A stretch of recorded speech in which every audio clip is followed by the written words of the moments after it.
कोलकाता रे बीजेपी राष्ट्रीय अध्यक्ष नितिन नवीन केंद्रीय कर्मकर्ता निर्वाचन रणनीति सभा अनुष्ठित होइछे। धर्मशाला विधायक हिमांशु शेखर साहू सभारे जोग देथिले। बीजेपी प्रार्थी को विजयी करबा पई से कोलकाता रे रणनीति प्रस्तुत करिसेंते। तांको सहित आलोचना करिसेंते Kalinga TV bureau head Pramod Mahanty.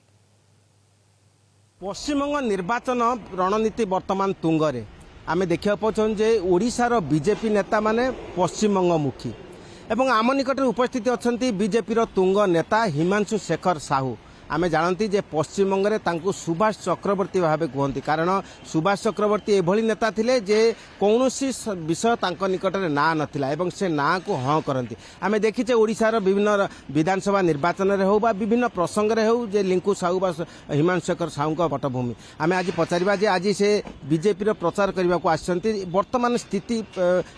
Paschim Banga में कौन अच्छी एवं से बीजेपी जो पद्म फुटाइब जो आह्वान देउछि तार वास्तव रूप कौन सर जहाँ पुराना भौगोलिक मानचित्र थिला वेस्ट बेंगल एबे संपूर्ण भिन्न एबे घरे घरे साधारण जनता एबे समस्ते भारतीय जनता पार्टी सरकार पद्म फूल फुटी बोली समस्त आशा एवं आमे जेते जगह जाइछु एवं जेते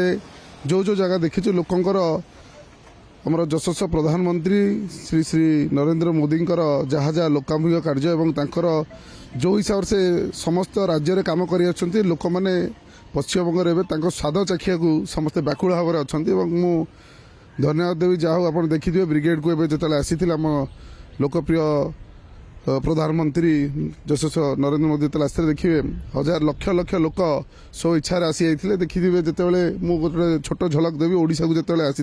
इलेक्शन पूर्व लास्ट गस्त था चंडीगढ़ पाखक आसी जाजपुर से देखिए जो 1.5 लाख लोक बसिया चेयर कराई 3 लाख लोक आसी जाते अहेतुकर जनसमुद्र होता से झलक रु परिवर्तन स्वर आसीला ओडिशा रे से गोटे झलक पर ओडिशा रे परिवर्तन होता। आज से विगत दिन में होता ब्रिगेड रे से लोकों समुद्र वार्ता देदेला जे वेस्ट बेंगल में परिवर्तन नारा आसूची घर घर लोक जहाँ टीएमसी सरकार जहाँ जहाँ असंतुष्टतार अच्छा लोक स्वतःप्रत भाव में माड़ी आछंती भोट बाक्स अपेक्षा अच्छी भोट निश्चय 29 तारीख सुधा 2टी पर्यायर जो भोट हम निश्चय भोट भारतीय जनता पार्टी जाऊँगी भारतीय जनता पार्टी सरकार 100% क्यों आधार रे आप आशा करती जे बीजेपी पक्षरे भोट जीव एवं तृणमूल कांग्रेस 15 वर्ष शासन अवसान घटिब लोक जिते असहिष्णु हो लोक जिते अपर पक्षरे जो सरकार डबल इंजिन सरकार जिते कार्यक्रम देखिए लोकहितकर लोक अभिमुख कार्यक्रम देखिए लोक स्वतःप्रत भाव में लोक आकृष्ट होकर मोदी कार्य लोक माड़ी आसी भोट बाक्सर भोट देकर सरकार बदले तेणु ये 15 वर्ष भर लोकंर से अभिमुख है लोक ये असंतुष्ट असहिष्णु हो गले लोक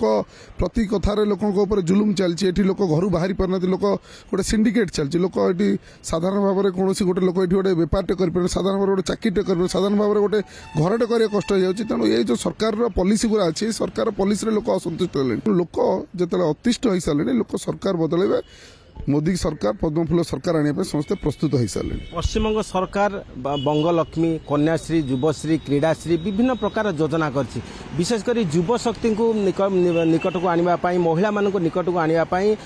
विशेष अर्थ योजना करछि यही आधार आपड़ कौन कहना चाहते बीजेपी नेता भाव लोक मैंने देखुं पारिपार्श्व राज्य में कौन कौन डेवलपमेंट हो लोक मैंने से हिसाब से अच्छा ये डायरेक्ट लोकों को कैश देवा किसी से फायदा पड़ो लोकर जहाँ जहाँ कार्य रही गोटे लोकर डेली